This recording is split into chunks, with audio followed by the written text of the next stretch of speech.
Hi guys, आज चाहिँ हामी भक्तपुरको सागा पुगिसकेका छौँ अनि यहाँ चाहिँ गोरु जोत्दै हुनुहुन्छ हाम्रो बुवा चाहिँ। सो हामी फ्यामिली टुर गरेको त लगभग धेरै नै भइसक्यो, धेरै जग्गाहरू घुमिसक्यौँ लगभग हामी। अनि त्यसपछिको एक जग्गा, एक सुन्दर ठाउँ, यो शिवजीको ठुलो मूर्ति हेर्ने रहर चाहिँ हाम्रो भदै केटाको हो। त्यसपछि नि मलाई पनि हामी सबैजनालाई जान रहर थियो। म चाहिँ यहाँ धेरै पहिला गएको थिएँ, तर आजको दिन जति चाहिँ स्पेसल मलाई कहिले नि लागेन।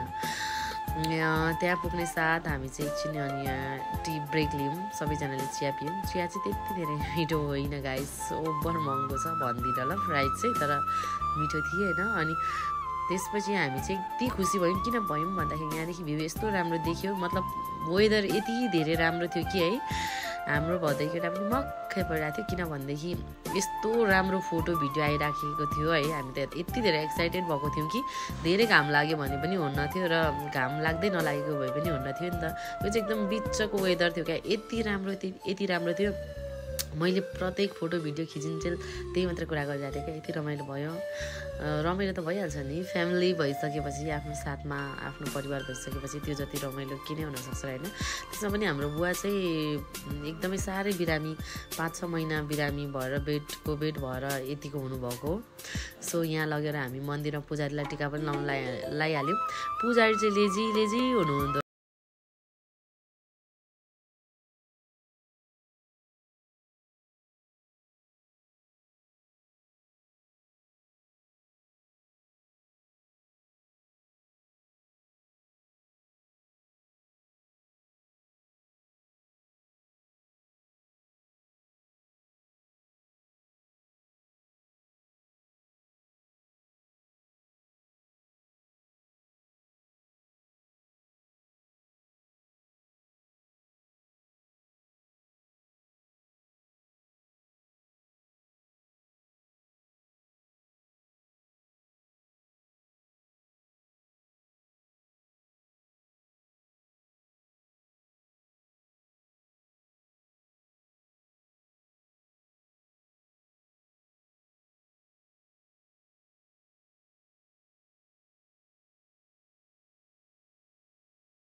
सेकुवा कर्नरमा आएर चाहिँ हामी सेकुवा खाने निर्णय गऱ्यौँ। यहाँ चाहिँ सुँगुरको मासु एकदमै मिठो, सुँगुरको सेकुवा एकदमै मिठो हुन्छ गाइज। अनि यहाँ आएर हामीले चाहिँ सेकुवा पनि खायौँ, चिकन विङ्स पनि खायौँ, आलु पनि खायौँ। सो यहाँको चाहिँ एकदम मिठो हुन्छ है गाइज। तपाईँहरू कतिले लिनुभएको छ, यो एकदम धुम्बरै होला, सायद धुम्बरै स्थित रहेको तरेवा सेकुवा कर्नर। सो हामी सेकुवा खाएर भुँडी फुलाएर घरतिर लाग्यौँ। By by guys.